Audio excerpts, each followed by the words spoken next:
दोस्तों स्वागत करता हूं मैं आप सभी का रेलवे स्पेशल साइंस के इस कोर्स में। इस कोर्स की शुरुआत हम लोग इस वीडियो से करने जा रहे हैं और इस कोर्स की शुरुआत हम लोग कर रहे हैं फिजिक्स के चैप्टर से। फिजिक्स का पहला चैप्टर है यूनिट्स एंड मेजरमेंट्स, इकाई एवं मापन। तो इस चैप्टर को हम लोग आज के इस एक वीडियो में कंप्लीट करेंगे। छोटा सा चैप्टर है, तो यहाँ से हमारे इस कोर्स की शुरुआत होती है। अब हम लोग अपने चैप्टर को स्टार्ट करते हैं। तो पहला टॉपिक है भौतिक राशि, राइट। भौतिक राशि फिजिकल क्वांटिटी। फिजिकल क्वांटिटी हम लोग किसे कहते हैं? वह गुण या विशेषता जिसे मापा जा सकता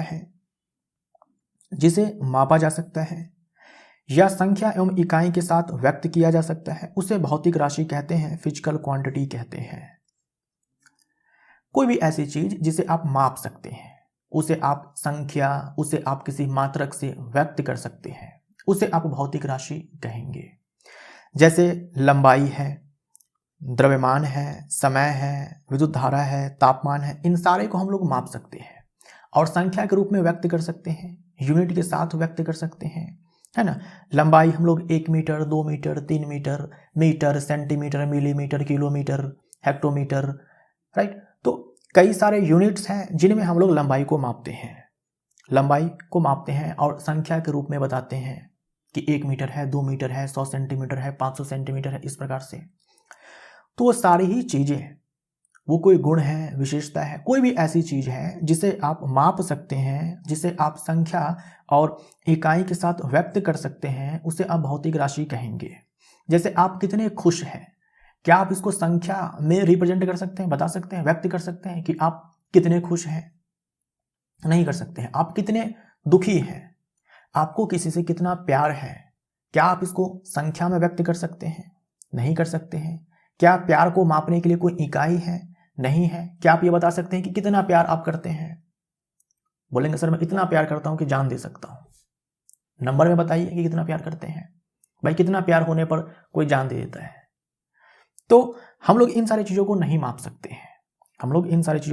सकते हैं। तो बहुत सारी घटनाएं हैं, जैसे कि कोई कितना खुश है, कोई कितना दुखी है, किसी को किसी से कितना प्यार है, कितना गहरा दोस्ती है, भाई कितनी नफरत है। इन सारी चीजों को जो है हम लोग संख्या में, इकाई में व्यक्त नहीं कर सकते हैं और नहीं माप सकते हैं। ये सब जो है भौतिक राशियां नहीं है, हम इन्हें नहीं माप सकते हैं। ठीक है। मापन किसे कहते हैं? मेजरमेंट का मतलब क्या हुआ? भौतिक राशियों को मापने की जो प्रक्रिया है उसी को मापन कहते हैं। उसी को हम लोग मापन कहते हैं, सिंपल। तो किसी भौतिक राशि के परिमाण का पता लगाने के लिए उसे उसी प्रकार की मानक इकाई से तुलना करना मापन कहलाता है। या फिर सिंपली आप बोल दो, भौतिक राशि को मापने की जो प्रक्रिया है उसे हम लोग मापन कहते हैं। भाई मापेंगे कैसे? तो मापने किसी भी भौतिक राशि का अगर आपको परिमाण चाहिए तो सबसे पहले क्या होगा कि आपको जो है एक मानक इकाई चाहिए, फिर उससे आप तुलना करेंगे कि जिसे आप मापने जा रहे हैं उसका कितना गुना है। जैसे वैज्ञानिकों ने ये कह दिया कि देखो भाई, ये जो इतनी लंबाई है ना, इसको हम 1 मीटर कहेंगे। वैज्ञानिकों ने ये सेट कर दिया, ये स्टैंडर्ड सेट कर दिया कि इतने लंबाई को हम लोग 1 मीटर कहेंगे। अब आपके पास बहुत लंबी कोई चीज है, उसको मापना है, कैसे मापेंगे? तो ये जो मानक इकाई सेट किया गया है, इसी से अब आप कंपेयर कर दो कि जिस भी चीज को आप मापने जा रहे हैं वो इसके कितने गुना है। जितना गुना हो जाएगा वही उसका मापन हो जाएगा। तो किसी भौतिक राशि के परिमाण का पता लगाने के लिए उसे उसी प्रकार की मानक इकाई से, यानी अगर लंबाई माप रहे हैं तो लंबाई के लिए जो मानक इकाई है, मीटर, सेंटीमीटर, मिलीमीटर, इससे तुलना करना मापन कहलाता है। भौतिक राशि को इसके परिमाण तथा मात्रक द्वारा प्रदर्शित किया जाता है। आप भौतिक राशि को देखेंगे तो कोई भी भौतिक राशि आप देखेंगे तो उसके पास ये दो चीजें जो है मिलने वाली है कि परिमाण होगा और मात्रक होगा। तो किसी भी भौतिक राशि को हम लोग उसके परिमाण और मात्रक द्वारा प्रदर्शित करते हैं। जैसे कि हम लंबाई की बात करते हैं। अब लंबाई को हम लोगों ने जैसे मापा 1 मीटर, है ना। लंबाई अपने आप में भौतिक राशि है और हमने कहा 1 मीटर, या फिर हमने कहा 10 मीटर, या फिर हमने कहा 5 किलोमीटर। तो लंबाई अपने आप भौतिक राशि है। और कैसे हम रिप्रेजेंट कर रहे हैं? तो देखो, परिमाण है 1, 1, 5 और ये देखो मात्रक है मीटर, मीटर, किलोमीटर, ऐसे सेंटीमीटर। जैसे 50 न्यूटन हम बोलते हैं तो 50 न्यूटन, न्यूटन में हम लोग बल को मापते हैं। तो बल अपने आप में एक भौतिक राशि है जिसको व्यक्त करने के लिए, दर्शाने के लिए हमने परिमाण 50 का इस्तेमाल किया है और मात्रक न्यूटन का इस्तेमाल किया है। ठीक, ये मात्रक बदल भी सकते हैं, ये मात्रक बदल भी सकते हैं और इस मात्रक को बदलने से ये परिमाण भी बदल सकता है। तो ये जो हमारा Q बराबर NU होता है, ये भौतिक राशि है, ये भौतिक राशि का परिमाण है और ये मात्रक है। इन दोनों में उल्टा रिलेशन होता है। ये जो परिमाण है और ये जो मात्रक है, इन दोनों में विपरीत संबंध है, उल्टा संबंध है। मात्रक परिवर्तित होने से परिमाण भी परिवर्तित हो जाता है, लेकिन जो गुणनफल है ये अपरिवर्तित रहता है। यहां पर समझिए आप, हमने यहां पर देखो 1 मीटर बराबर 100 सेंटीमीटर लिया है, हमने 1 मीटर बराबर 100 सेंटीमीटर लिया है। ये क्या है? लंबाई है। लंबाई एक भौतिक राशि है। हमें भौतिक राशि को मापने के लिए परिमाण चाहिए और मात्रक चाहिए। यहाँ पर परिमाण 1 है और मात्रक मीटर है। यहाँ पर परिमाण 100 है और यहाँ पर मात्रक सेंटीमीटर है। तो आप यहाँ पर ध्यान से देखो, हमने इस मात्रक को बदल दिया, यहाँ मीटर था यहाँ सेंटीमीटर कर दिया। इसके बदलने से क्या हुआ? जो परिमाण है वो भी तो बदल गया। तो यही चीज आपसे कहा गया है कि मात्रक परिवर्तित होने से परिमाण भी परिवर्तित हो जाता है। आप मात्रक को बदलो, परिमाण बदल जाएगा। यहां देख लो, हमने जब न्यूटन यहां मात्रक लिया है तो परिमाण 1 है, लेकिन जब हमने न्यूटन के जगह पर डाइन ले लिया तो परिमाण देखो बदल गया। हमने किलोग्राम मात्रक लिया है तो परिमाण 1 है, लेकिन जब हमने ग्राम ले लिया तो परिमाण यहां पर बदल गया। हमने जूल लिया तो मात्रक यहां पर 1 है, हमने जब अर्ग लिया तो मात्रक यहां पर बदल गया। लेकिन एक चीज नहीं बदल रहा है, वो क्या है? ये जो मात्रक है और जो परिमाण है, इसका जो गुणनफल है, जो प्रोडक्ट है, ये जो गुणनफल है, ये चेंज नहीं हो रहा है। ध्यान से देखो, ये चेंज नहीं हो रहा है। यहां देखो, ये हमारे पास मात्रक है और ये यूनिट है, इसमें ये मात्रक है, ये यूनिट है। अब देखो, हमने मात्रक बदला, परिमाण बदल गया। हमने यहां पर मात्रक बदला, परिमाण बदल गया, लेकिन 1 मीटर बराबर हम लोगों ने 100 सेंटीमीटर लिखा है। इसका मतलब क्या हुआ कि 1 गुने में मीटर बराबर 100 गुने में सेंटीमीटर। देखो, इन दोनों का जो प्रोडक्ट है, ये आपस में बराबर है। यही आपसे यहां पर कहा गया है इस वाले सेंटेंस में। आप मात्रक को बदलोगे, परिमाण भी बदल जाएगा, लेकिन इन दोनों का जो प्रोडक्ट होगा वो चेंज नहीं होगा, वो नहीं बदलने वाला है। यहां पर मात्रक और परिमाण को मल्टीप्लाई किया, यहां भी मात्रक और परिमाण को मल्टीप्लाई किया, और ये दोनों देखो आपस में बराबर है। आई होप आपको समझ में आया होगा। भौतिक राशि का परिमाण तथा मात्रक एक दूसरे के व्युत्क्रम अनुपाती होते हैं। मात्रक जितना बड़ा होगा उसका परिमाण उतना ही छोटा होगा। जैसे आपको बहुत ही छोटी सी लंबाई को आपको मापना है, क्या आप उसको किलोमीटर में मापोगे, या फिर उसको आप सेंटीमीटर में मापोगे, या फिर उसको आप मिलीमीटर में मापोगे? छोटी सी लंबाई है, मान लो बस ये जो टिप की लंबाई है, इस टिप की लंबाई हमें मापनी है, क्या हम इसको किलोमीटर में मापेंगे? नहीं मापेंगे। हम लोग क्या करेंगे कि छोटे इकाई का इस्तेमाल करेंगे, मिलीमीटर का इस्तेमाल कर सकते हैं। तो भौतिक राशि का परिमाण तथा मात्रक एक दूसरे के व्युत्क्रम अनुपाती होते हैं। परिमाण जितना बड़ा, मात्रक उतना ही छोटा, परिमाण जितना छोटा, मात्रक उतना ही बड़ा। जैसे 1 मीटर बराबर 100 सेंटीमीटर होता है। अब देखो, मीटर और सेंटीमीटर में बड़ा मात्रक कौन है? डेफिनेटली मीटर है। किलोमीटर होता है, मीटर होता है, सेंटीमीटर होता है, मिलीमीटर होता है। इसमें सबसे बड़ा मात्रक कौन? किलोमीटर। अगर बड़ी सी लंबाई है उसको मापने के लिए हम लोग किलोमीटर का इस्तेमाल करेंगे, क्योंकि हम जानते हैं कि अगर हम मात्रक बड़ा चूज करेंगे तो हमें परिमाण जो है छोटा लेना पड़ेगा, छोटे परिमाण से काम चल जाएगा। अब सोचो ना, 1 किलोमीटर बोलना कितना आसान है, वरना आपको क्या करना पड़ेगा? 1000 मीटर बोलना पड़ेगा। 1000 मीटर जो है आपको बोलना पड़ेगा, ठीक। और फिर इसमें 100 से मल्टीप्लाई करोगे, उतना सेंटीमीटर बोलना पड़ेगा। तो हम लोग क्या करते हैं अपनी सुविधा के लिए, जब परिमाण बड़ा होता है तो हम लोग मात्रक जो है, जब परिमाण जो है बहुत बड़ा होता है तो मात्रक हम लोग बड़ा चूज कर लेते हैं ताकि उस मात्रक के कारण परिमाण छोटा आ जाए, राइट। तो मीटर, 1 मीटर बराबर 100 सेंटीमीटर। अब सेंटीमीटर जो है छोटा मात्रक है तो इसका परिमाण ज्यादा है। 1 न्यूटन बराबर 10 पे पावर 5 डाइन होता है।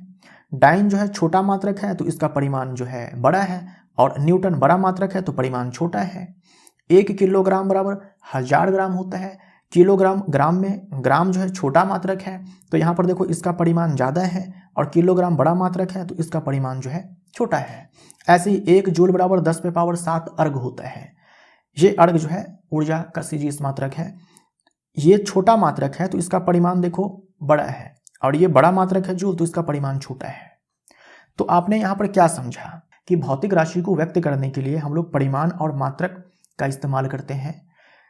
परिमाण और मात्रक का इस्तेमाल करते हैं। हम मात्रक बदलेंगे, परिमाण बदल जाएगा, लेकिन जो परिमाण और मात्रक का प्रोडक्ट है, गुणनफल है, इसमें कोई परिवर्तन नहीं होगा। साथ ही मात्रक जितना बड़ा होगा परिमाण उतना ही छोटा होगा, मात्रक जितना छोटा होगा परिमाण उतना ही बड़ा होगा। आई होप यहां तक आपको समझ में आया होगा। जब एक भौतिक राशि दो समान राशियों का अनुपात होती है ना, जब कोई भौतिक राशि दो समान राशियों का अनुपात होती है, यानी समान भौतिक राशियों का अनुपात होती है, तो इसका कोई मात्रक नहीं होता है। मान लीजिए एक ऐसी भौतिक राशि है जो खुद कहां से आई है, दो समान भौतिक राशियों के अनुपात से।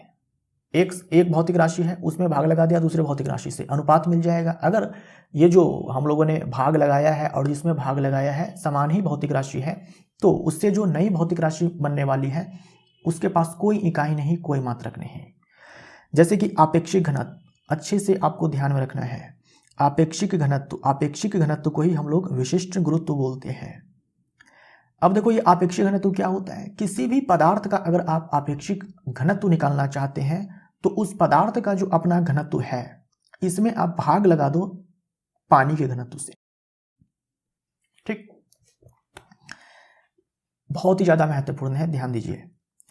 आपेक्षिक घनत्व या फिर विशिष्ट गुरुत्व, रिलेटिव डेंसिटी या फिर स्पेसिफिक ग्रेविटी, ये क्या होता है, जिस भी वस्तु का आपको आपेक्षिक घनत्व चाहिए उस वस्तु के घनत्व में आप भाग लगा देंगे 4 डिग्री सेल्सियस पर पानी का जो घनत्व होता है उससे। अब ये 4 डिग्री सेल्सियस पर पानी का घनत्व होता कितना है ये भी आपको ध्यान में रखना है। ये आप बोल देंगे 1000 किलोग्राम पर मीटर क्यूब, है ना, किलोग्राम पर मीटर क्यूब में ये बोलेंगे, या फिर आप क्या बोलेंगे, एक ग्राम पर सेंटीमीटर क्यूब। ये आपको याद रखना है, ठीक है, ये आपको याद रखना है, ठीक है, इसको भूलना नहीं है, इसको अभी से ही रट लो। पानी का घनत्व 4 डिग्री सेल्सियस पर कितना होता है, 1000 किलोग्राम पर मीटर क्यूब या फिर 1 ग्राम पर सेंटीमीटर क्यूब। तो देखो ऊपर में घनत्व का अपना एक मात्रक होता है, तो ऊपर में भी आएगा घनत्व का मात्रक, नीचे में भी आएगा घनत्व का मात्रक, कट जाएंगे दोनों के दोनों। तो ये जो नई भौतिक राशि हमें मिली है विशिष्ट गुरुत्व या फिर आपेक्षिक घनत्व, इसके पास कोई मात्रक नहीं, कोई इकाई नहीं। मात्रक के स्थान पर आप इकाई शब्द का भी इस्तेमाल कर सकते हो। अपवर्तनांक की बात करते हैं, है ना, अपवर्तनांक, ये जो अपवर्तनांक है ये भी मात्रकहीन भौतिक राशि है, जिसके पास कोई मात्रक नहीं, मात्रकहीन भौतिक राशि कहलाती है। अब ये अपवर्तनांक क्या होता है, ये कैसे प्राप्त होता है, ये कुछ ऐसे प्राप्त होता है कि निर्वात में जो प्रकाश की चाल होती है या फिर वायु में जो प्रकाश की चाल होती है, और वो इतनी होती है, इसमें हम क्या करेंगे कि माध्यम में जो प्रकाश की चाल है, चाल के स्थान पर आप विवेक बोल दो, कोई दिक्कत नहीं है, उससे भाग लगाएंगे। तो देखो कोई भी माध्यम है, इसमें प्रकाश की कुछ ना कुछ चाल होगी और वो चाल मीटर पर सेकंड में मापेंगे। अब देखो ये मीटर पर सेकंड से मीटर पर सेकंड कट जाएगा, तो कोई मात्रक बचेगा ही नहीं। तो जो अपवर्तनांक है ये भी मात्रकहीन है, कोई मात्रक नहीं है, क्योंकि ये अपवर्तनांक भी अनुपात है दो समान भौतिक राशि का, ऊपर में भी वेग नीचे में भी वेग, राइट। ऐसे ही विकृति है जिसके बारे में आपको पढ़ना नहीं है। विमा में परिवर्तन, बट्टे में मूल विमा। अब ये विमा जो है डायमेंशन है, लंबाई है ना, लंबाई चौड़ाई मोटाई कुछ भी हो सकती है, तो सबको हम लोग मीटर में मापेंगे, है ना, मीटर में मापेंगे। तो ऊपर भी समान मात्रक और नीचे भी समान मात्रक आएगा। ये विमा जो है लंबाई चौड़ाई मोटाई ऊंचाई है ना, क्षेत्रफल आयतन कुछ भी हो सकता है, कुछ भी हो सकता है। तो जो मात्रक ऊपर आएगा वही मात्रक नीचे आएगा। आपके एग्जाम के लिए ये दोनों महत्वपूर्ण है, ये दोनों महत्वपूर्ण है। आपको इन दोनों के बारे में पढ़ने हैं, इसलिए ये दोनों आपको अच्छे से याद रखने हैं। इसको अगर आप नहीं भी याद रखते हो तो वो भी कोई दिक्कत नहीं है, आपके एग्जाम के लिए ये मस्ट है, ये दोनों। अब इस प्रश्न को बनाइए, निम्न में से कौन सी एक भौतिक राशि नहीं है? तो भौतिक राशि वो नहीं होगी जिसे आप माप नहीं सकते हैं, जिसे आप संख्या मात्रा के साथ व्यक्त नहीं कर सकते हैं। तो जैसे कि किलोग्राम, इसको काट दो, किलोग्राम नहीं द्रव्यमान लिखना है यहाँ पर, द्रव्यमान, द्रव्यमान है, इसको काट दो। लंबाई है, लंबाई है, खुशी है, तापमान है।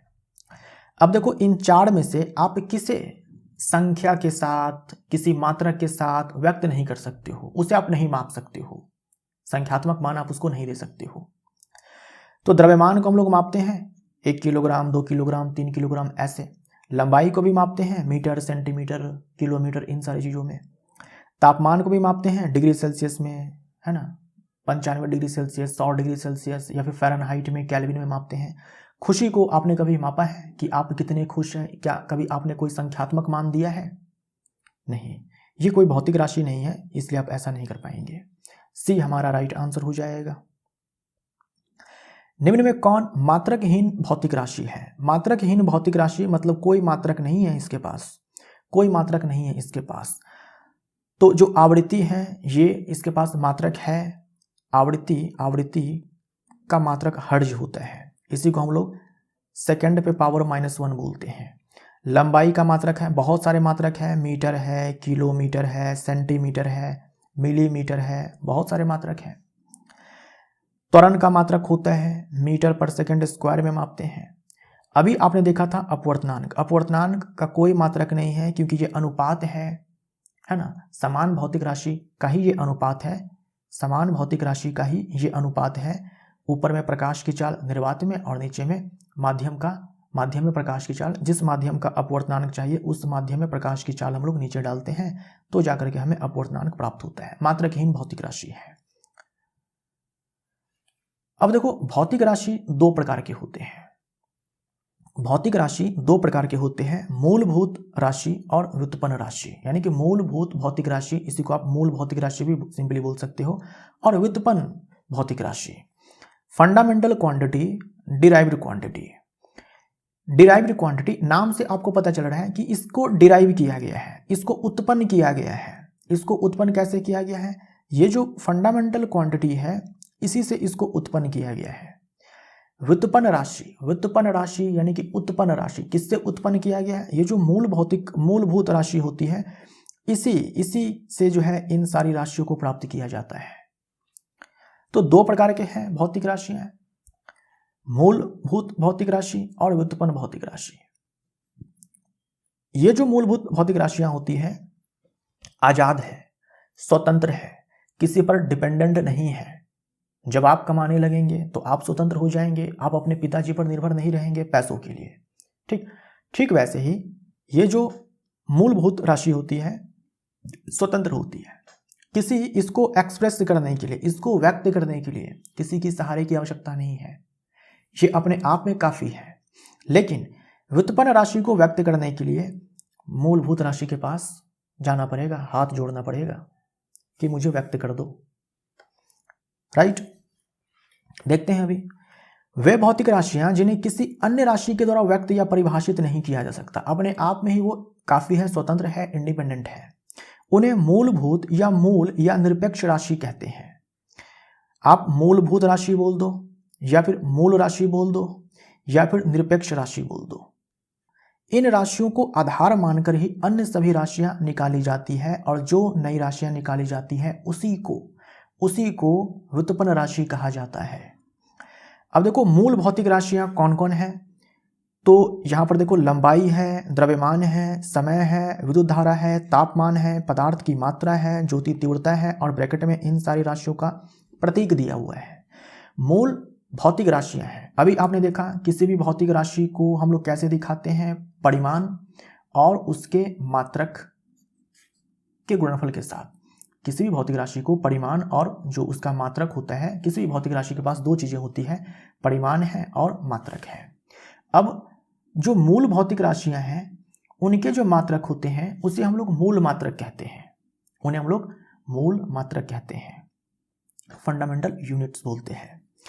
तो लंबाई का मूल मात्रक, लंबाई अपने आप में मूल भौतिक राशि है तो इसके मात्रक को हम लोग मूल मात्रक बोलेंगे, तो मूल मात्रक मीटर है। द्रव्यमान का मूल मात्रक किलोग्राम है, समय का सेकंड है, विद्युत धारा का एम्पियर है, तापमान का केल्विन है, पदार्थ की मात्रा का मोल है, ज्योति तीव्रता का कैंडला है। रट लेना है इन सारे मूल भौतिक राशियों को और इनके जो मूल मात्रक है इन सारे को रट लेना है। ऐसे रटना है कि नींद में भी आपको याद रहे, ठीक है, रट लेना है एकदम से। व्युत्पन्न राशियां जो किस पर डिपेंडेंट है, मूल भौतिक राशियों पर। इसे खुद को अगर व्यक्त करना हो तो मूल भौतिक राशि के पास जाना पड़ेगा।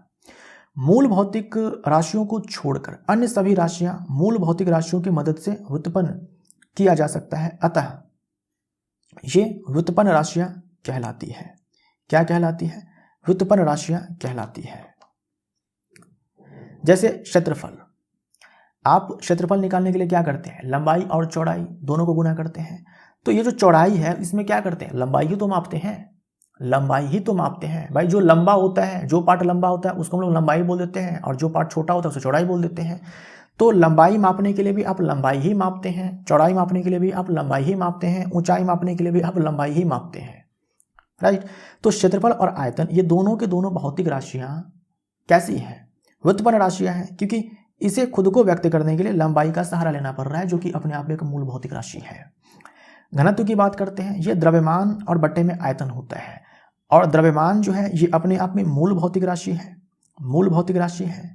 रही बात आयतन की, तो आयतन क्या होता है, देखो लंबाई गुने में चौड़ाई गुने में ऊंचाई, इसको तोड़ोगे तो आप यही लिखोगे, फिर से क्या है, लंबाई के पास इसको जाना पड़ रहा है। ऐसे विशिष्ट गुरुत्व, अपेक्षित घनत्व, ये घनत्व है। घनत्व आपने देख लिया कि अपने आप में व्युत्पन्न भौतिक राशि है। यहां भी देखो नीचे भी घनत्व है, व्युत्पन्न भौतिक राशि है। तो व्युत्पन्न भौतिक राशि का अनुपात व्युत्पन्न भौतिक राशि। चाल या वेग, चाल या वेग बराबर होता है दूरी बट्टे में विस्थापन। चाल बराबर दूरी बट्टे में विस्थापन और वेग बराबर विस्थापन बट्टे में समय। इन सब के बारे में हम लोग नेक्स्ट चैप्टर में पढ़ेंगे। अब दूरी या विस्थापन जब आप मापेंगे तो लंबाई ही तो मापेंगे, और लंबाई क्या है, मूल भौतिक राशि है।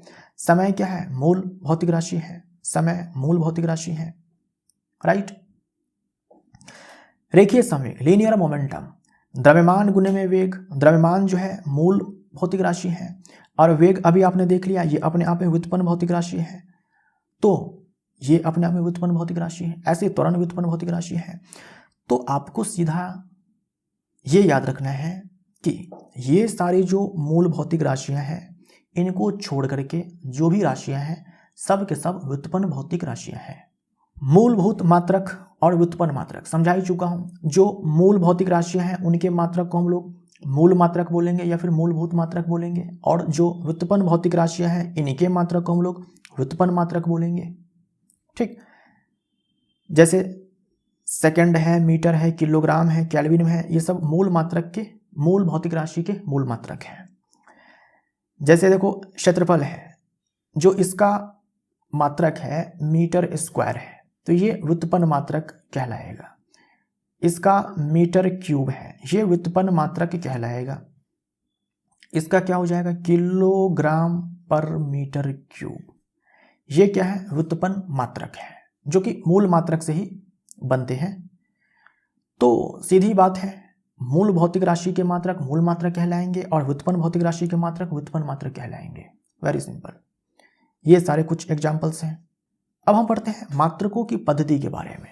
मात्रकों की पद्धति के बारे में, यह एक नियमबद्ध व्यवस्था है जिसमें भौतिक राशियों को मापने के लिए निश्चित मान वाले मानक माप इकाइयों का उपयोग किया जाता है।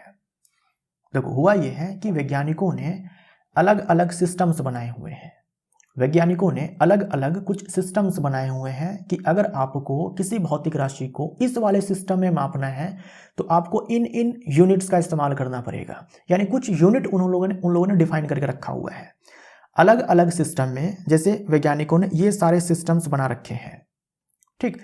और इन सारे सिस्टम्स में भौतिक राशियों को मापने के लिए अलग अलग उन्होंने स्टैंडर्ड सेट किया हुआ है, अलग अलग जो है मानक माप इकाइयों को सेट किया हुआ है। जैसे अगर आप चाहते हैं भौतिक राशि को मापना चाहते हैं इस वाले पद्धति में, CGS पद्धति में आप मापना चाहते हैं, तो इसमें लंबाई को मापने के लिए जो है आपको सेंटीमीटर का इस्तेमाल करना पड़ेगा, द्रव्यमान को मापने के लिए आपको ग्राम का इस्तेमाल करना पड़ेगा, समय को मापने के लिए आपको सेकंड का इस्तेमाल करना पड़ेगा। तो वैज्ञानिकों ने कहा कि देखो, अगर आप भौतिक राशि को इस वाले सिस्टम में मापना चाहते हैं तो जो मानक माप इकाई है इसमें सेंटीमीटर, ग्राम और सेकंड है ना। लंबाई को आप सेकंड में मापेंगे, द्रव्यमान को ग्राम में, और समय को आप लंबाई को आप सेंटीमीटर में मापेंगे, द्रव्यमान को ग्राम में और समय को सेकंड में मापेंगे। तो ऐसे ही वैज्ञानिकों ने कई सारे पद्धति को बनाया हुआ है और सब में जो है कुछ कुछ जो है मानक माप इकाइयों का इस्तेमाल जो है निश्चित है कि करना है। हर सिस्टम में भौतिक राशि को मापने के लिए निश्चित मान वाले जो है मानक माप इकाइयों का इस्तेमाल किया जाता है। तो अलग अलग सिस्टम में ये अलग अलग है। सभी देशों में एक समान मापन हो सके इसलिए मात्रकों की पद्धतियां बनाई गई है, राइट। पूरे विश्व में एक जैसा ही मापन हो इसके लिए ये अलग अलग सिस्टम्स बनाए गए हैं। CGS पद्धति यानी कि CGS सिस्टम, MKS पद्धति, FPS पद्धति, SI पद्धति।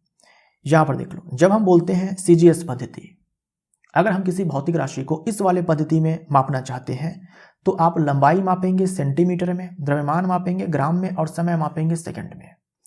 सेंटीमीटर, ग्राम, सेकंड सिस्टम, CGS का फुल फॉर्म है सेंटीमीटर, ग्राम, सेकंड। अगर आप किसी भौतिक राशि को इस वाले पद्धति में मापना चाहते हैं, MKS में मापना चाहते हैं, लंबाई मापेंगे आप मीटर में, ठीक। लंबाई के लिए जो यूनिट माना गया है, सेट किया गया पूरे वर्ल्ड में, वो मीटर में है ना। द्रव्यमान के लिए किलोग्राम में और समय के लिए सेकंड। इस वाले पद्धति में FPS पद्धति, अगर आप किसी भौतिक राशि को इस वाले सिस्टम में मेजर करना चाहते हैं तो आप लंबाई मापेंगे फुट में, द्रव्यमान आप मापेंगे पाउंड में और समय मापेंगे सेकंड में। अभी पूरे दुनिया में जो सबसे ज्यादा प्रचलित है वो है SI पद्धति। यह है SI पद्धति। SI पद्धति में देखो, लंबाई को मीटर में मापना है, द्रव्यमान को किलोग्राम में मापना है, समय को सेकंड में मापना है, विद्युत धारा को एम्पियर में मापना है, तापमान को केल्विन में मापना है और पदार्थ की मात्रा को मोल में मापना है और ज्योति तीव्रता को कैंडेला में मापना है। सबसे ज्यादा प्रचलित यही है। और ये जो SI पद्धति है, ये जो MKS पद्धति है ना, इसी का मॉडिफाइड वर्जन है। SI पद्धति, इंटरनेशनल सिस्टम ऑफ यूनिट्स, है ना। ये जो SI पद्धति है, SI, इसी का फुल फॉर्म होता है इंटरनेशनल सिस्टम। तो अंतरराष्ट्रीय पद्धति, इंटरनेशनल सिस्टम ऑफ यूनिट्स, यह सबसे विस्तृत पद्धति है, सबसे ज्यादा इस्तेमाल जो है पूरी दुनिया में इसी पद्धति का किया जाता है भौतिक राशियों को मापने के लिए। विश्व में सबसे अधिक प्रयोग होने वाली आधुनिक पद्धति है। इस पद्धति को 1960 में स्वीकार किया गया था। यह पद्धति MKS पद्धति का ही संशोधित और परिवर्धित रूप है। इसमें 7 मूल भौतिक राशियां हैं एवं उनके मूल मात्रक हैं। इस वाले अंतर्राष्ट्रीय पद्धति में जो मूल भौतिक राशियां हैं वो कितनी हैं? 7 हैं। और इन मूल भौतिक राशियों के जो मात्रक होंगे मूल मात्रक कहलाएंगे। ये आपको रट कर रखना है अच्छे से। ये मूलभूत भौतिक राशियां हैं जो अन्य राशियों से स्वतंत्र है। ये सब हम लोगों ने देखा था थोड़ी देर पहले। लंबाई, द्रव्यमान, समय, विद्युत धारा, तापमान, पदार्थ की मात्रा, ज्योति तीव्रता और इनके ये मात्रक हैं। ये 7 मूल भौतिक राशियां हैं, है ना। ये 7 मूल भौतिक राशियां हैं। कौन से सिस्टम में? SI सिस्टम में। तो आपने पढ़ा मूल भौतिक राशि और व्युत्पन्न भौतिक राशि। कुछ ऐसी भौतिक राशियां भी हैं जो ना तो मूलभूत हैं और ना ही व्युत्पन्न है, लेकिन फिर भी इसको जो है मापन व्यवस्था में शामिल किया गया है। तो ऐसे भौतिक राशि को हम लोग संपूरक भौतिक राशि कहते हैं, सप्लीमेंट्री फिजिकल क्वांटिटीज कहते हैं।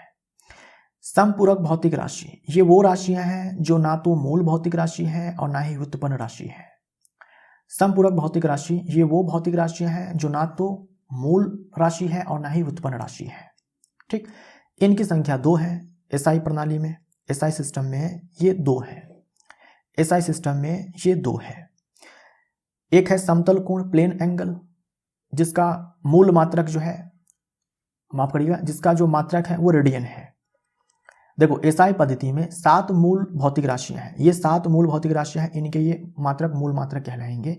कुछ भौतिक राशियां ऐसी हैं जो ना तो मूलभूत है और ना ही व्युत्पन्न है, इसे हम लोग संपूरक भौतिक राशि बोलेंगे, जो है समतल कोण और ठोस कोण, प्लेन एंगल या प्लेन एंगल और ठोस कोण यानी कि सॉलिड एंगल।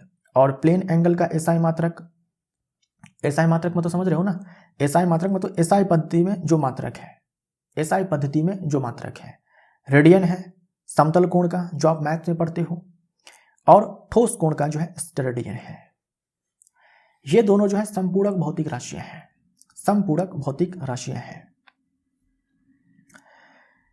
देखो 1995 में एसआई प्रणाली में परिवर्तन हुआ और अब इन दोनों राशियों को व्युत्पन्न राशियों की श्रेणी में शामिल कर दिया गया है।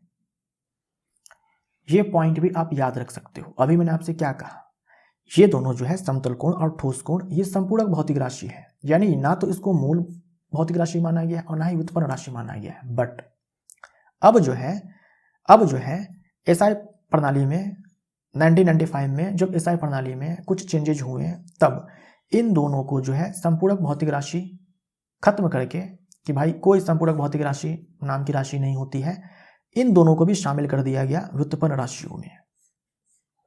यानी पहले संपूरक राशि में समतल कोण और ठोस कोण को रखा जाता था, लेकिन अब जो है व्युत्पन्न राशि ही हम लोग उन दोनों को मानते हैं। व्युत्पन्न राशि की श्रेणी में ही समतल कोण और ठोस कोण को शामिल कर दिया गया है। लंबाई या दूरी के विभिन्न मात्रक, हम लोगों ने देखा कि एसआई पद्धति में लंबाई का जो मात्रक है, एसआई पद्धति मतलब एसआई सिस्टम में लंबाई का जो मात्रक है वो मीटर है, लेकिन हम लोग लंबाई को मापने के लिए अन्य प्रकार के मात्रक का भी इस्तेमाल करते हैं। जैसे हम लोग फर्मी का इस्तेमाल करते हैं। फर्मी, एक फर्मी का मतलब होता है 10 पे पावर -15 मीटर। एक फर्मी का मतलब 10 पे पावर -15 मीटर। जैसे परमाणु का आकार है या फिर परमाणु की जो त्रिज्या है उसे मापने के लिए, नाभिक की जो त्रिज्या है उसे मापने के लिए, बहुत ही छोटी सी लंबाई को मापने के लिए, सूक्ष्म लंबाई को मापने के लिए इस यूनिट का इस्तेमाल किया जाता है ना। ये यूनिट जो है बहुत ही छोटा मात्रक है, ये बहुत ही छोटी इकाई है। एक फर्मी बराबर 10 पे पावर -15 मीटर होता है। एक नैनोमीटर यानी कि 10 पे पावर -9 मीटर होता है।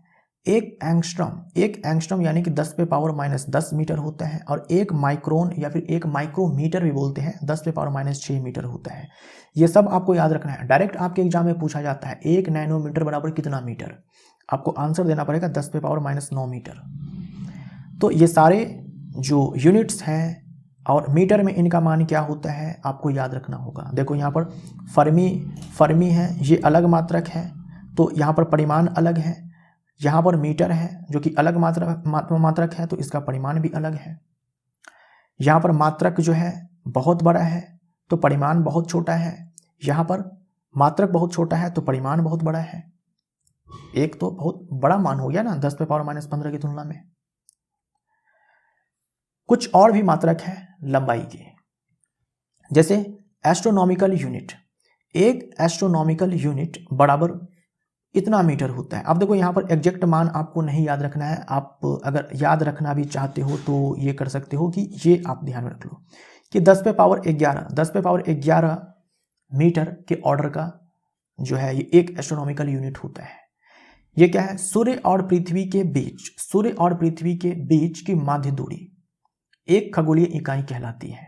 एक एस्ट्रोनॉमिकल यूनिट यानी कि एक खगोलीय इकाई किसको बोलते हैं, सन और अर्थ के बीच की जो दूरी है उसका हम लोग मीन मान लेते हैं, माध्य जो है मान लेते हैं। सूर्य और पृथ्वी के बीच की माध्य दूरी एक खगोलीय इकाई, एक एस्ट्रोनॉमिकल यूनिट कहलाता है। तो 10 पे पावर 11 मीटर के ऑर्डर का है। एक प्रकाश वर्ष, एक प्रकाश वर्ष। अब देखो यहाँ वर्ष लिखा हुआ है तो जल्दबाजी में आप ये मत कर देना कि समय का मात्रक है प्रकाश वर्ष। ठीक, प्रकाश वर्ष जो है ये किसका मात्रक है? दूरी या फिर लंबाई का मात्रक है। जब हम एक लाइट ईयर बोलते हैं इसका क्या मतलब हुआ? निर्वात में जहां कुछ नहीं है, वायु भी नहीं है, निर्वात में प्रकाश एक साल में जितनी दूरी तय करेगा उसी को हम लोग एक प्रकाश वर्ष बोलते हैं। निर्वात में प्रकाश द्वारा एक साल में चली गई दूरी, निर्वात में वैक्यूम में लाइट एक साल में जितना डिस्टेंस कवर करे उसी को एक लाइट ईयर कहा जाता है, एक प्रकाश वर्ष कहा जाता है। और ये एक लाइट ईयर बराबर होता है ये, यहां भी आप चाहो तो केवल ये मान ध्यान में रखो, 10 पे पावर 15 मीटर के ऑर्डर का होता है। नेक्स्ट हमारा पारसेक। पारसेक दूरी मापने का सबसे बड़ा मात्रक है, यानी दूरी की सबसे बड़ी इकाई या फिर लंबाई की सबसे बड़ी इकाई। 10 पे पावर 16 मीटर ऑर्डर का है ये। ऐसे ही द्रव्यमान के भी विभिन्न मात्रक होते हैं। जैसे एसआई पद्धति में तो द्रव्यमान को हम लोग किलोग्राम में मापते हैं, लेकिन इसके अलावा कुछ और भी मात्रक हैं कुछ महत्वपूर्ण, जैसे कि चंद्रशेखर यूनिट है ना। चंद्रशेखर यूनिट, एक चंद्रशेखर यूनिट का मतलब इतना किलोग्राम होता है।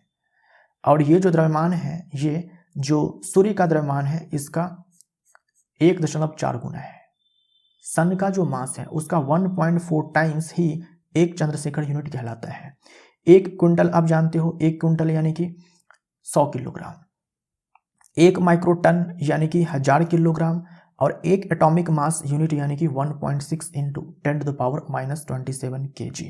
ये आपको ध्यान में रखना है ना। वैसे तो ये सारे आपको ध्यान में रखने हैं, लेकिन आपके परीक्षा में जो है ये पूछा जाता है, ये डायरेक्ट पूछा जाता है कि एक एमयू बराबर एक एटॉमिक मास यूनिट बराबर एक परमाणु द्रव्यमान इकाई बराबर किलोग्राम में कितना होता है, ये आपके एग्जाम में पूछा जाता है। ऐसे ही समय के भी विभिन्न मात्रक होते हैं। जैसे एसआई पद्धति में तो समय को हम लोग सेकंड में मापते हैं, लेकिन वर्ष भी होता है, वर्ष में भी हम लोग समय को मापते हैं, चंद्रमास में भी मापते हैं और शेक में भी मापते हैं। सूर्य के चारों ओर पृथ्वी को अपनी कक्षा में एक चक्कर पूरा करने में जो समय लगता है उसे एक वर्ष कहते हैं। शनि के चारों ओर अर्थ घूम रही है, तो एक चक्कर पूरा लगाने में, सूर्य के चारों तरफ एक चक्कर पूरा करने में जितना टाइम लगता है उसे हम लोगों ने एक वर्ष कहा है। पृथ्वी के चारों ओर चंद्रमा द्वारा अपनी कक्षा में एक चक्कर पूरा करने में, है ना, एक चक्र पूर्ण करने में लगा समय एक चंद्रमास कहलाता है।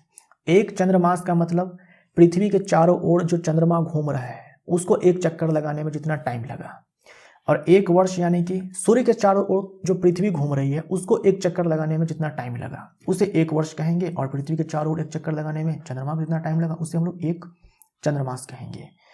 एक शेक बराबर 10 पे पावर -8 सेकंड होता है। एक शेक बराबर 10 पे पावर -8 सेकंड होता है। अब देखो 10 की घात के पूर्व लग्न एवं प्रतीक, पूर्व लग्न यानी कि प्रीफिक्स बोलते हैं इसको, हम लोग जो है स्टार्टिंग में लगाते हैं। फॉर एग्जाम्पल हम लोगों ने अभी देखा एक नैनोमीटर, तो हम लोगों ने मीटर से पहले नैनो लगा दिया, मीटर से पहले नैनो लगा दिया, तो एक गुने में नैनो का मतलब 10 पे पावर -9 और मीटर को हम लोगों ने एम से लिख दिया, मीटर का यूनिट हम लोगों ने लिख दिया, तो यही तो होता है एक नैनोमीटर बराबर 10 पे पावर -9 मीटर। तो ऐसे ही, तो ये जो देखो मीटर से पहले लगा ना, इसी को हम लोग पूर्व लग्न बोलते हैं, प्रीफिक्स बोलते हैं, और इसका अपना सिंबल भी होता है। जैसे एक नैनो, तो नैनो के लिए हम लोग एन लिखते हैं, सिंपली एन लिखते हैं। अब एक नैनोमीटर बोलना है तो एक लिखेंगे, नैनोमीटर बोलना है तो नैनो के लिए एन आएगा और मीटर के लिए एम आएगा। ठीक, तो एक गुने नैनो के लिए 10 पे पावर -9 आएगा और मीटर का हम यहाँ पर एम लिख देंगे। तो आप यहाँ पर देख लो, अगर 10 पे पावर 1 है तो हम डेका लगाते हैं, 10 पे पावर 2 है तो हम लोग हेक्टो लगाते हैं, सिंबल एच होता है। 10 पे पावर 3 है तो हम लोग किलो लगाते हैं। फॉर एग्जाम्पल एक किलोमीटर हम लोग जब बोलते हैं तो क्या हुआ इसका मतलब, एक गुने में किलो का मतलब क्या हो गया, 10 पे पावर 3 यानी कि 1000, है ना, 1000। 10 पे पावर 3 और मीटर है तो मीटर लिख देंगे, तो यही तो हुआ 1000 मीटर। ऐसे ही आपको समझना है। यहाँ पर मेगा बोलते हैं यानी कि 10 पे पावर 6 है ना। मेगावाट आप अक्सर सुनते होंगे, न्यूज़पेपर में आता है कि जो गवर्नमेंट है उसका टारगेट है इतना मेगावाट बिजली पैदा करने का इतने साल में। तो मेगावाट, मेगावाट का मतलब क्या हुआ, जैसे मान लीजिए कि 5 मेगावाट कहा गया। 5 मेगा का देखो सिंबल m होता है और वाट के लिए हम लोगों ने w लिख दिया। तो 5 मेगावाट का मतलब क्या हुआ, 5 गुने में मेगा का मतलब होता है 10 पे पावर 6, तो 10 पे पावर 6 लिख दिया और वाट है तो वाट हम लोगों ने लगा दिया, यानी इतना मेगावाट। 5 गुने 10 पे पावर 6 वाट को हम लोग 5 मेगावाट बोलेंगे। आई होप आपको समझ में आ रहा होगा। उसके बाद गीगा, गीगा का मतलब होता है 10 पे पावर 9, कैपिटल जी से डिनोट करते हैं।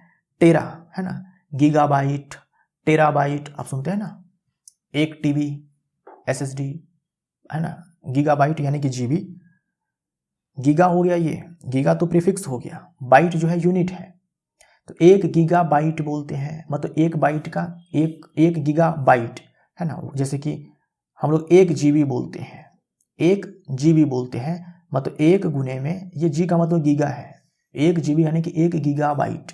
तो गीगा का मतलब 10 पे पावर 9 और यहाँ पर बाइट 1 गीगा बाइट यानी कि 10 पे पावर -9। उसे ऐसी 1 टीबी होता है, 1 टीबी 2 टीबी 4 टीबी, तो टेराबाइट। टेरा का मतलब क्या होता है 10 पे पावर 12, कैपिटल टी से डिनोट करते हैं। टेराबाइट, पेटा, पेटा का मतलब 15 होता है, 10 पे पावर 15, 10 पे पावर 15, ये सब पावर है ना। एक्जा का मतलब 10 पे पावर 18, जेटा का मतलब 10 पे पावर 21 और योटा का मतलब 10 पे पावर 24। एनटीपीसी में, ग्रुप डी में है ना, चांस कम है। जो आपका पेपर होता है एनटीपीसी का, आरपीएफ का, इन दोनों एग्जामों में खास करके यहाँ से प्रश्न पूछे जा सकते हैं। इसके अलावा और सारे जो एग्जाम्स हैं आपके, उनमें जो है कम चांस है कि पूछे जाए, राइट। लेकिन यहाँ तक तो आपको याद रखना है, कम से कम मेगा तक किसी भी एग्जाम में पूछा जा सकता है। इसके ऊपर जो है एनटीपीसी और आरपीएफ एग्जाम के लिए यूजफुल है। अभी तक जो आपने घात देखा पॉजिटिव थे सबके सब है ना, 10 पे पावर 1, 10 पे पावर 2, 10 पे पावर 3 पॉजिटिव पावर। अब हम बात करते हैं नेगेटिव पावर की। नेगेटिव पावर की बात करते हैं, जैसे कि 10 पे पावर -1, इसका मतलब डेसी, 1 डेसीमीटर है ना, या फिर 5 हम लोग बोलते हैं डेसीमीटर, डेसी के लिए सिंबल डी है, 5 डेसीमीटर मतलब क्या हुआ, 5 गुने में 10 पे पावर -1 और फिर मीटर, यानी कि 5 बटे में 10 मीटर, यानी कि 0.5 मीटर।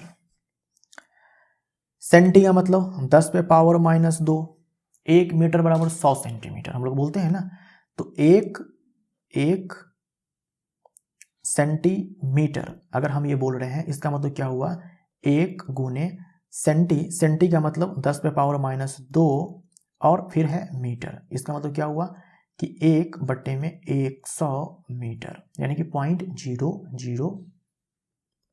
0.01 मीटर है ना, 0.01 मीटर। 1 सेंटीमीटर मतलब इतना मीटर। ऐसे ही 10 पे पावर -3 है, मतलब कि मिली है ना, मिली। 10 पे पावर -6 है यानी कि माइक्रो। तो अगर 1 माइक्रो, माइक्रो को देखो हम लोग ऐसे डिनोट करते हैं, 1 माइक्रोमीटर है, इसका मतलब क्या हुआ, 1 गुने में माइक्रो के स्थान पर क्या लिखेंगे, 10 पे पावर -6 और मीटर है तो यहाँ पर मीटर, यानी कि 10 पे पावर -6 मीटर। 1 माइक्रोन भी इसको सिंपली बोल देते हैं हम लोग।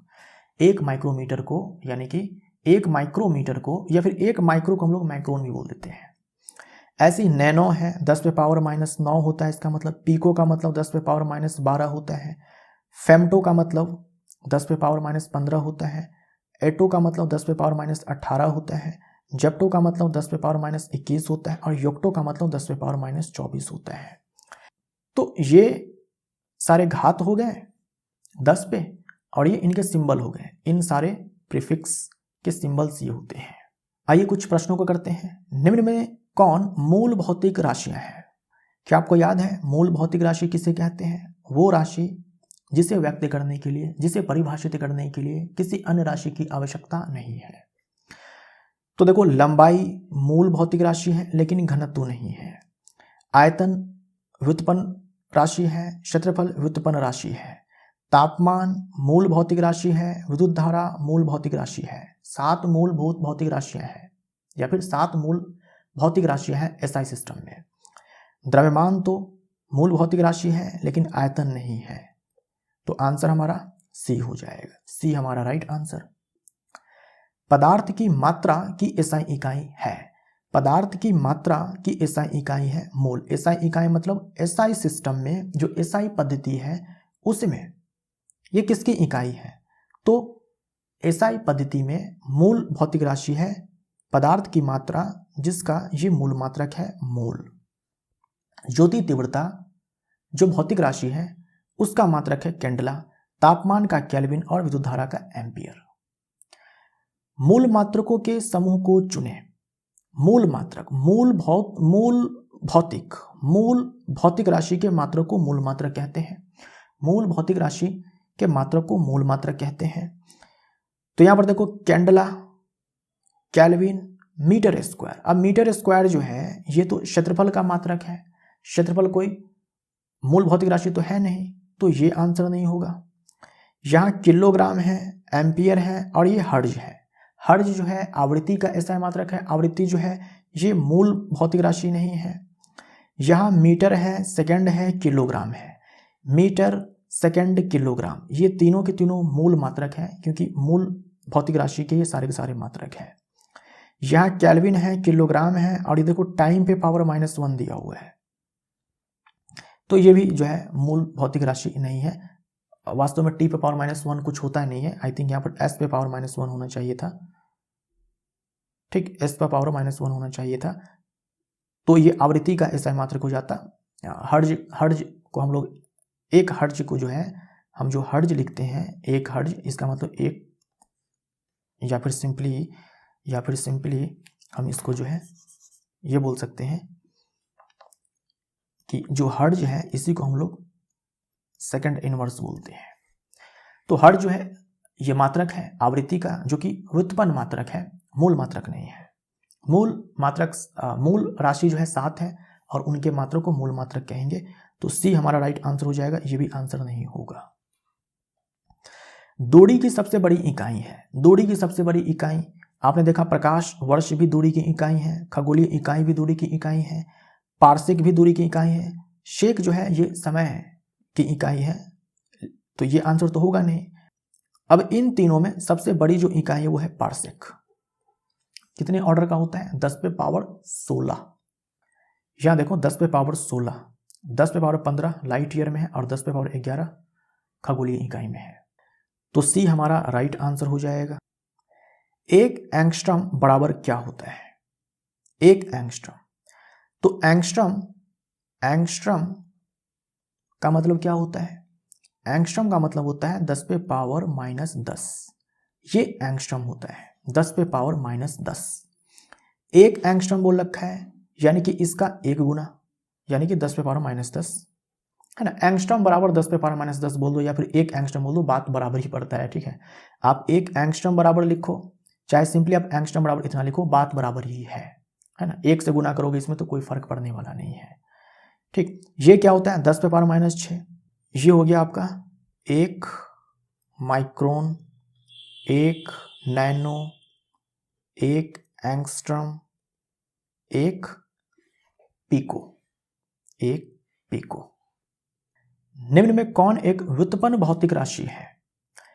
तो पदार्थ की मात्रा मूल भौतिक राशि है, ज्योति तीव्रता मूल भौतिक राशि है, विद्युत धारा मूल भौतिक राशि है, ऊष्मा व्युत्पन्न भौतिक राशि है। ठोस कोण यानी कि सॉलिड एंगल का एसआई मात्रक क्या है? ठोस कोण का देखो, समतल कोण का रेडियन है, लेकिन ठोस कोण का स्टेरेडियन है। समतल कोण और ठोस कोण इन दोनों को पहले समपूरक भौतिक राशि माना जाता था, लेकिन अब इसको जो है व्युत्पन्न भौतिक राशि ही माना जाता है। उत्पत्ति के आधार पर हम लोगों ने भौतिक राशि को दो प्रकार से बांटा, मूल भौतिक राशि और व्युत्पन्न भौतिक राशि।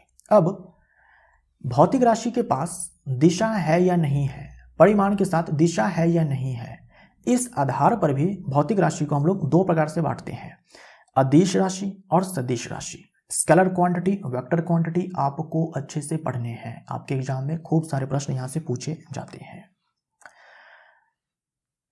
देखो अदिश राशि किसे बोलते हैं, बहुत ही सिंपल है। इन राशियों की कोई दिशा नहीं होती है, कोई दिशा नहीं होती है, डायरेक्शन की बात ही नहीं करते हैं इसमें, केवल इसमें मैग्नीट्यूड देखते हैं।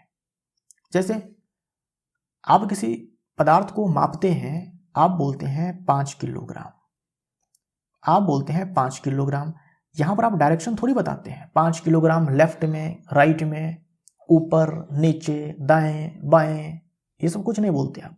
डायरेक्शन का कोई चक्कर ही नहीं है, सिंपली मैग्नीट्यूड से मतलब है, सिर्फ इस 5 से मतलब है।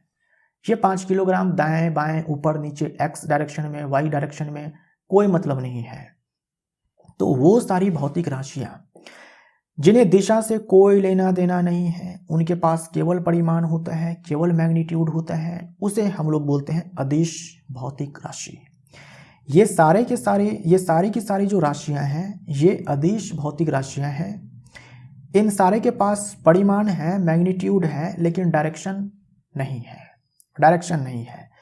द्रव्यमान है, आयतन है, घनत्व है, समय है, दूरी है, चाल है, ऊर्जा है, दाब, शक्ति, तापमान, पृष्ठ तनाव, श्यानता, ऊष्मा, आवृत्ति, विद्युत धारा, विभवांतर, प्रतिरोध, धारिता, विशिष्ट ऊष्मा, ऊष्माधारिता, सब के सब अदिश भौतिक राशि है। इनके पास केवल परिमाण होता है, दिशा नहीं होती है। अब हम बात करते हैं सदिश राशि के बारे में, वेक्टर क्वांटिटीज के बारे में। जो सदिश भौतिक राशि होती है उनके पास दिशा के साथ साथ परिमाण होता है, यानी इनके पास परिमाण तो होता है, कोई भी भौतिक राशि हो उसके पास परिमाण तो होगा ही होगा, लेकिन जिसके पास दिशा नहीं है अदिश राशि, और जिसके पास दिशा आ जाए वो है सदिश राशि। सदिश राशि यानी दिशा के साथ, सदिश है ना, सदिश, स प्लस दिश यानी दिशा के साथ, ठीक। तो दिशा के साथ जो भौतिक राशि है उसे हम लोग सदिश राशि बोलेंगे। यह सदिश बीज गणित का पालन करती है, यह वेक्टर अलजेब्रा का पालन करती है ना, वेक्टर अलजेब्रा का पालन करती है। जैसे अगर आप साधारण बीज गणित लगाएं तो इस बॉक्स पर देखो 2 बल लग रहा है 5 न्यूटन 10 न्यूटन का, इस बॉक्स पर भी 2 बल लग रहा है 5 न्यूटन और 10 न्यूटन का, इस बॉक्स पर भी 2 बल लग रहा है 5 न्यूटन और 10 न्यूटन का। अगर आप साधारण बीज गणित लगाते हैं तो इन सारे के केस में जो कुल बल निकल करके आता वो कितना आता, 15 न्यूटन ही आता। लेकिन बल अपने आप में सदिश राशि है, तो बल आप किस दिशा में लगा रहे हैं ये मायने रखता है। आप एक्स एक्सिस की तरफ लगा रहे हैं, एक्स डायरेक्शन में, वाई डायरेक्शन में, ऊपर की ओर, नीचे की ओर, दाएं बाएं, किस डायरेक्शन में आप फोर्स लगा रहे हैं ये मायने रखता है। जैसे इस बॉक्स पर देखो 2 बल लग रहा है 5 न्यूटन और 10 न्यूटन का, एक ही डायरेक्शन में, सेम डायरेक्शन में, ये दोनों के दोनों जो बल है वो काम कर रहे हैं यहाँ पर सेम डायरेक्शन में। अगर सेम डायरेक्शन में है तो हमने जोड़ दिया, सिंपली जोड़ दिया 15 न्यूटन, ठीक। अब देखो इस वाले बॉक्स पर 2 बल यहां भी लग रहा है, परिमाण वही है 10 न्यूटन और 5 न्यूटन, लेकिन इस बार देखो क्या खेला हो गया, एक लग रहा है इधर की ओर और दूसरा लग रहा है इधर की ओर, यानी बॉक्स पर जो है अपोजिट डायरेक्शन में दोनों फोर्स लग रहे हैं, एक इस वाले डायरेक्शन में, दूसरा इस वाले डायरेक्शन में, है ना। एक फोर्स 5 न्यूटन का जो है इस वाले डायरेक्शन में लग रहा है और 10 न्यूटन का इस वाले डायरेक्शन में लग रहा है। अब क्या करेंगे, अब इसको जोड़ेंगे वेक्टर अलजेब्रा की मदद से, यानी कि चिन्ह के साथ हम लोग जोड़ेंगे। चिन्ह के साथ आपको किसी एक दिशा को धनात्मक मानना पड़ेगा। तो मान लिया कि इधर वाली दिशा को हम लोगों ने धनात्मक बोल दिया, तो निश्चित है इधर वाली दिशा को आपको ऋणात्मक मानना पड़ेगा। अब आप जोड़ो इसको, तो 10 में से 5 घटाएंगे, जो नेट फोर्स निकल करके आएगा वो 5 न्यूटन ही आएगा, वो 5 न्यूटन ही आएगा। इस बक्से पर कितना बल लग रहा है, टोटल 5 न्यूटन लग रहा है, ना कि 15 न्यूटन लग रहा है। यही बल अगर आप ऐसे लगाते हो, यही बल अगर आप ऐसे लगाते हो, एक देखो ऐसे ऊपर की ओर लग रहा है और एक इधर की ओर लग रहा है, लेकिन दोनों के दोनों लंबवत है, एक ऐसे लग रहा है और दूसरा ऐसे लग रहा है, लेकिन ये दोनों के दोनों लंबवत है। अब अगर आप इसका नेट फोर्स निकालते हो ना, तो देखो 125 न्यूटन आता है, वो भी स्क्वायर रूट के अंदर, स्क्वायर रूट के अंदर। इसका नेट फोर्स निकालने का तरीका होता है 10 का स्क्वायर प्लस 5 का स्क्वायर, ये निकल करके आएगा, राइट। तो सदिश भौतिक राशि को जोड़ने के लिए, सदिश भौतिक राशि का नेट निकालने के लिए वेक्टर अलजेब्रा का इस्तेमाल किया जाता है, वेक्टर अलजेब्रा का इस्तेमाल किया जाता है। जोड़ने के लिए जो है हम लोग दिशा को भी कंसीडर करते हैं, दिशा का भी ध्यान रखा जाता है। अब देखो कौन कौन सी भौतिक राशियां हैं जो कि सदिश भौतिक राशि है। ऐसे तो इनके अलावा और भी होंगी, बट आपके लिए इतने काफ़ी है। देखो, विस्थापन है, वेग है, त्वरण है, बल है, संवेग है, आवेग है, बल आघूर्ण है, विद्युत क्षेत्र है, चुंबकीय क्षेत्र है, धारा घनत्व है। इन सारे को रट लो आप, इन सारे को रट लीजिए। इनके अलावा अगर कोई भी भौतिक राशि आपको दिखती है तो समझ जाना कि वो अदिश भौतिक राशि है। मैं ये नहीं बोल रहा हूँ कि इनके अलावा, इन सारे के अलावा कोई राशि ऐसी है ही नहीं कि सदिश भौतिक राशि है। वो हो सकती है, इनके अलावा और भी भौतिक राशियाँ हो सकती है जो सदिश भौतिक राशि हो, बट आपके एग्जाम के लिए इतने काफ़ी है। इतने को अगर आप रट लेते हैं तो इसके अलावा कोई भी भौतिक राशि दिखे समझ जाना कि वो अदिश भौतिक राशि है। तो आपको जो है अदिश भौतिक राशि को रटना नहीं है, आपको सदिश भौतिक राशि को रटना है। इसके अलावा अगर कोई ऑप्शन में दिखता है तो समझ जाना कि वो अदिश भौतिक राशि है। अगर हम विद्युत धारा की बात करते हैं तो विद्युत धारा के पास परिमाण के साथ साथ दिशा भी होती है, लेकिन यह सदिश बीजगणित का पालन नहीं करती है, अतः यह एक अदिश भौतिक राशि है। क्या समझे आप? जो विद्युत धारा है इसमें हम लोग करंट की, जो विद्युत धारा है इसमें हम लोग 5 एम्पियर 10 एम्पियर ऐसे बोलते हैं ना। तो यहाँ पर परिमाण के साथ साथ दिशा भी मायने रखता है कि धारा किधर से जा रही है, किधर को आ रही है। तो विद्युत धारा के पास परिमाण के साथ दिशा तो है, लेकिन फिर भी हम इसे अदिश भौतिक राशि ही बोलते हैं। क्यों? क्योंकि वेक्टर अलजेब्रा को ये फॉलो नहीं करती है, सदिश बीजगणित का पालन ये नहीं करती है, सदिश बीजगणित का पालन ये नहीं करती है। इसीलिए सबसे ज़्यादा जरूरी क्या है? किसी भी भौतिक राशि को सदिश भौतिक राशि बोलने के लिए सबसे ज़्यादा जरूरी क्या है? सबसे ज़्यादा जरूरी है कि वो सदिश बीजगणित का पालन करे। अगर सदिश बीजगणित का पालन किया जा रहा है तो वो राशि जो है सदिश भौतिक राशि कहलाएगी। दिशा है, परिमाण है, दोनों है, लेकिन फिर भी अगर ये सदिश बीजगणित का पालन नहीं करती है कोई राशि तो सदिश भौतिक राशि नहीं कहलाएगी। तो करंट के साथ यही चीज़ है, इलेक्ट्रिक करंट के साथ यही चीज़ है कि दिशा भी है, परिमाण भी है, लेकिन फिर भी ये सदिश बीजगणित का पालन नहीं करती है, तो हमने इसे कह दिया कि अदिश भौतिक राशि है। आई होप आपको समझ में आया होगा। डैश एक सदिश भौतिक राशि है। तो सदिश भौतिक राशि जो है आपको ये सारे हैं, आपके पास ये सारे हैं, इनको रट लीजिए। इनके अलावा कोई और दिखे तो समझ जाना कि अदिश भौतिक राशि है। तो देखो, अभी आपने देखा बल अपने आप में सदिश भौतिक राशि है। ये सारे जो है अदिश भौतिक राशि है। तो दोस्तों, रेलवे स्पेशल साइंस कोर्स का ये पहला चैप्टर जो है आपका कंप्लीट होता है। हम लोगों ने स्टार्ट किया फिजिक्स से, फिजिक्स का ये पहला चैप्टर था, बहुत ही बेसिक सा चैप्टर है। फिजिक्स स्टार्ट जो है यहीं से हमें करना होता है। तो ये चैप्टर हमारा कंप्लीट यहाँ पर समाप्त हो जाता है। अब इस चैप्टर का जो टेस्ट होगा उसको आप दीजिएगा, बना करके देखिएगा कितने प्रश्न आप बनाते हैं। किसी भी टेस्ट को देने से पहले, टेस्ट अटैम्प्ट करने से पहले, चैप्टर वाइज जो आपको टेस्ट मिलेगा उसको बनाने से पहले प्लीज़ आप एक काम करिएगा, पूरे चैप्टर को आप अच्छे से पहले पढ़िएगा। पूरे चैप्टर को आप अच्छे से पढ़िएगा, समझिएगा, याद करिएगा, उसके बाद जाकर के आप टेस्ट देना, तब जाकर के आपको मज़ा आएगा। अब हम लोग मिलते हैं अगले चैप्टर में। Thank you so much.